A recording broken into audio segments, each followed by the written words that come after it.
اب جتنا گڑ میں ڈالوں گا اتنا ہی یہ محبت میٹھی ہو جائے گی. میں کتنا ایمان اور کتنا کردار اپنا بہتر کرتا ہوں، پھر لوگوں کے دلوں میں محبت ڈالنا. اب دیکھیں کردار تو پھر بھی نظر آ جائے گا، کچھ نہ کچھ فیصلے ہو جائیں گے، کچھ نہ کچھ طے کر لیا جائے گا. بھائی نماز 5 وقت کی پڑھتے ہیں، ہم نے تو نہیں دیکھا ہی نہیں کبھی انہوں نے ماہ رمضان میں کوئی روزہ چھوڑا ہوگا، اور پیسے آ گئے تھے تو یہ حج بھی کر کے آ گئے تھے، اور زکوٰۃ کی ادائیگی بھی ان کی پوری ہے، اور خمس بھی یہ دیتے ہیں. تو جو کردار ہے نا، اور بھائی اچھے اخلاق کے بھی ہیں، پڑوسیوں کا بڑا خیال رکھتے ہیں، اور اچھے انداز سے ملتے ملاتے ہیں، اور بد اخلاق بھی نہیں ہیں، لوگوں کے کام بھی آتے ہیں، لوگوں کے مسائل میں ان کا ایک خاص ایک تعلق اور ایک دلچسپی بھی ہوتی ہے. تو کردار کے حوالے سے تو شاید دوسرے لوگ دیکھ کر کوئی فیصلہ کر لیں، اگرچہ میں اس سے بھی بہت زیادہ اس بات سے، اس خیال سے مطمئن نہیں ہوں، یعنی میں متفق نہیں ہوں، اس لیے کہ کردار کا تعلق بھی عزیزان گرامی نیت کے اوپر ہے. بہت مشہور حدیث ہے الاعمال بالنیات، اعمال کا دار و مدار نیتوں کے اوپر ہے.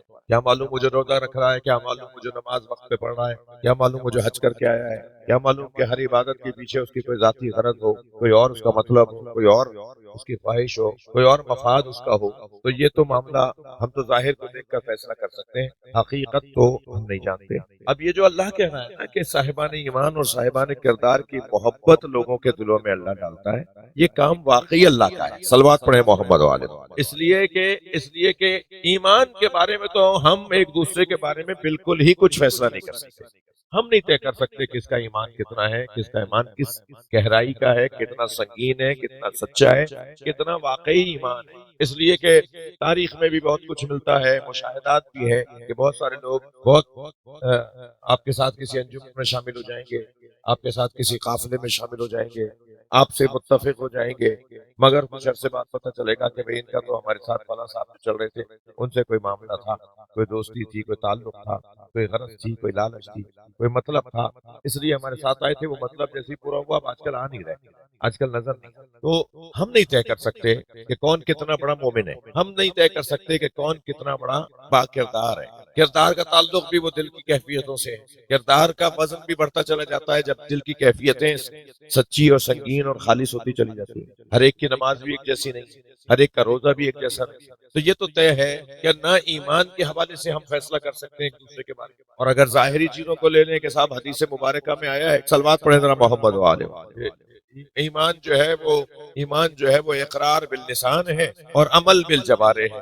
مثلا یہ حدیث مبارکہ میں کچھ ایسے ہماری رہنمائی ہوئی ہے کہ ایمان کسے کہتے ہیں بھائی، مل ایمان، ایمان کیا ہے؟ تو بتا دیا گیا کہ ایمان تو مطلب یہ ہے کہ اپنی زبان سے اللہ رسول کا اقرار کرو، اللہ رسول کی ما جاء من اللہ، جو اللہ کی طرف سے چیزیں آئی ہیں، جو اللہ نے چیزیں ہمارے لیے رہنما اور ہمارے لیے پیشوا اور ہادی قرار کی ہیں، ان سب کو مان لو. اور پھر جوارے کے ذریعے سے، یعنی اپنے اعضاء کے ذریعے سے، اپنے بدن کے ذریعے سے اپنے اس عقیدے کا اظہار بھی کرو. اللہ کو مانتے ہو تو نماز کہاں ہے جی؟ اللہ کو مانتے ہو تو نماز کہاں ہے؟ روزہ کہاں ہے؟ حج کہاں ہے؟ جہاد کہاں ہے؟ اور عبادات کہاں ہے؟ اور کر رہے ہیں تو اس کا مطلب ہے کہ جو کہہ رہے تھے سچ کہہ رہے ہیں. لیکن عزیزان گرامی، ہر ایک کی کا نہ ایمان ایک جیسا ہے، نہ ہر ایک کا کردار ایک جیسا ہے. تو اب اتنا طے ہے کہ جب اللہ نے، یعنی یہ روشن بات ہے کہ جب اللہ نے یہ طے کر دیا کہ میں مومنوں اور با کردار لوگوں کی محبت لوگوں کے دلوں میں ڈالوں گا، تو یہ واقعی اللہ ہی ڈالے گا.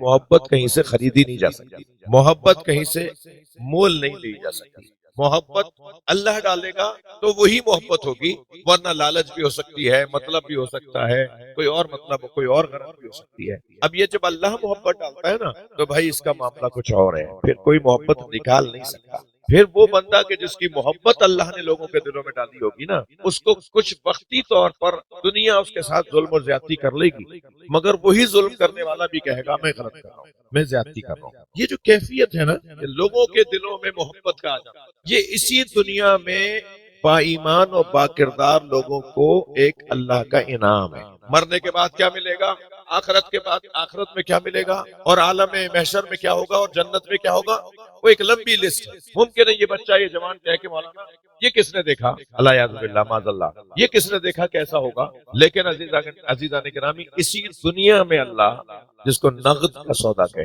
جس کو نقد کا سودا کہے، اسی دنیا میں اللہ مومنوں اور باکردار لوگوں سے لوگوں کی محبتوں کو ظاہر کرتا ہے۔ یہ بہت بڑی نعمت ہے، ایک بہت بڑی کیفیت ہے۔ اب آپ ذرا غور تو کریں، کسی کے ساتھ میرا تعلق، کسی کے ساتھ آپ کا تعلق، اس کے کچھ تقاضے ہیں، وہ تعلق جتنا گہرا ہوتا چلا جائے گا اتنا ہی اپنے محبوب، اور اگر وہ محبت سے سنگین ہو جائے اور وہ محبوب کی جگہ معشوق ہو جائے، توجہ چاہوں گا، تو پھر اتنا ہی وہ جو عاشق ہے، وہ جو محب ہے، وہ اپنے محبوب، اپنے معشوق کے ایک ایک لمحے کو اپنے لیے نمونہ زندگی بناتا ہے۔ بھائی کیوں محبت کروانا چاہتا ہے اللہ مومنوں کی، باکرداروں کی؟ کیا مطلب ہے، کیا غرض ہے کہ مومنوں سے محبت ہو اور باکردار لوگوں سے محبت ہو؟ غرض بہت واضح ہے، تاکہ اور بھی مومن ہوتے چلے جائیں اور بھی باکردار ہوتے چلے جائیں۔ اس لیے کہ جب مجھے کسی سے محبت ہوگی تو یہ فطری عمل ہے کہ جس سے میں محبت کر رہا ہوں اس کی چال کو بھی اپناتا ہوں، اس کے حلیے کو بھی اپناتا ہوں، اس کے انداز کو بھی اپناتا ہوں، اس کے آنے جانے پر بھی نظر رکھ رہا ہوتا ہوں۔ وہ ہنس رہا ہوتا ہے تو ہنسنے کو دل کرتا ہے، وہ رو رہا ہوتا ہے تو رونے کو دل کرتا ہے۔ یہ سارے فطری معاملات ہیں۔ اب جب ان فطری معاملات کی طرف توجہ ہو جائے تو بس عزیزان گرامی، اب سمجھ میں آتا ہے کہ جب عام مومن سے اور عام باکردار، یعنی میں اور آپ اگر مومن اور باکردار ہو جائیں تو اللہ ہماری محبت لوگوں کے دلوں میں ڈال دیتا ہے۔ یہ جو مجلس ہو رہی ہے نا، یہ جو کوشش ہو رہی ہے، یہ جو جمع ہوئے ہیں نا، ہم اس صاحب ایمان کے بارے میں غور کرنے جمع ہوئے ہیں جو مومن نہیں تھا، کل ایمان تھا۔ صلوات پڑھ لیں محمد و آل محمد۔ ایمان کے درجوں سے بالا تر، اس لیے کہ ایمان کے 10 درجے بیان کیے گئے اور 10ویں درجے پہ سلمان فائز ہے۔ سرکار کے اصحاب میں حضرت سلمان فارسی رضوان اللہ تعالیٰ علیہ آخری درجے پر فائز ہیں، جو 10واں درجہ ہے۔ مقداد 9ویں درجے پر ہے، حذیفہ یمان 8ویں درجے پر ہے۔ یہ سب نبی کے کلاس کے لوگ ہیں، نبی کی کلاس میں بیٹھنے والے لوگ ہیں جن کے خود نبی نے درجے بنائے۔ تو سلمان جب آخری درجے پر فائز ہو جائے تو اس کے اوپر تو درجہ ہی نہیں ہے۔ تو پھر سلمان سے پوچھے، سلمان آپ کے اوپر کوئی درجہ نہیں ہے تو آپ تو آخری درجے پر ہیں، آپ کا مولا کون سے درجے پر ہے؟ سلمان کا مولا پھر درجوں میں نہیں ہوگا بلکہ ان سے محبت کرنا ہی درجے بنائے گا۔ جس کی محبت ان سے سنگین تر ہوتی چلی جائے گی اتنا ہی اس کا ایمان کا درجہ بلند ہوتا جائے گا۔ صلوات پڑھ لیں محمد وآل۔ میں اور اس باب میں کچھ احادیث کا میرے ذہن کے اندر وہ نور آ رہا ہے، وہ خیال آ رہا ہے، وہ نورانیت آ رہی ہے کچھ احادیث کی، کہ سرکار نے فرمایا کہ 5 لوگوں کی جنت مشتاق ہے۔ سب لوگ جنت کے مشتاق ہیں، جنت بھی کسی کی مشتاق ہے۔ وہ جن کی جنت مشتاق ہے ان میں سرکار نے نام لیا سلمان، ابو ذر، توجہ ہے۔ اتفاق سے بھی پچھلے دنوں مولانا طارق جمیل صاحب اسی حدیث کے اوپر ایک اپنا بیان دے رہے تھے اور لوگ ان کے جو چاہنے والے ہیں، سننے والے ہیں، سن رہے تھے۔ اللہ علماء اسلام کو صحت و سلامتی عطا فرمائے۔ آپ سب کی دعاؤں کی قبولیت کے لیے ایک اور صلوات۔ تو حضرت سلمان فارسی 5 لوگوں میں، حضرت ابو ذر غفاری، حضرت مقداد، حضرت حذیفہ یمان، اور پھر اس کے بعد فرمایا عمار، اور پھر خاموش ہو گئے۔ تو ایک صحابی کی آواز آئی، علی کہاں ہے؟ ان 5 لوگوں میں علی کا نام تو نہیں ہے۔ تو سرکار مسکرا کے فرمایا کہ علی سے دوستی کی شدت کی وجہ سے ہی تو جنت ان کی مشتاق ہوئی ہے۔ علی مولا کا مقام اور اس گھرانے کا مقام، اور پھر ان ہستیوں کے لیے، اور پھر حضرت ایک جگہ کہا کہ 4 لوگ ہیں جن سے جنت مہکے گی، تو پھر ان میں ایک نام نہیں لیا حضرت نے، حضرت عمار کا نام نہیں لیا۔ اس نے کہا فلما عمار کہاں ہے؟ تو فرمایا جاز عجیزتن ثم رجا، ایک لمحے کے لیے عمار علی کے بارے میں کچھ سوچیں گے۔ صلوات پڑھیں ذرا محمد والے۔ بڑا ایمان کا بڑا سنگین مرحلہ ہے یہ۔ تو بات بہت میری بات بہت روشن ہے کہ صاحبان ایمان اور صاحبان کردار کی محبت اللہ لوگوں کے دلوں میں ڈالتا ہے۔ میرے بچوں جوانوں، ہم جس سے محبت کرتے ہیں نا، وہ اگر اس کسوٹی پر ہے، اس پیمانے پر ہے، تو وہ محبت ہے، ورنہ دھوکہ ہے، فریب ہے، شراب ہے، بندگلی ہے، پشیمانی ہے، ندامت۔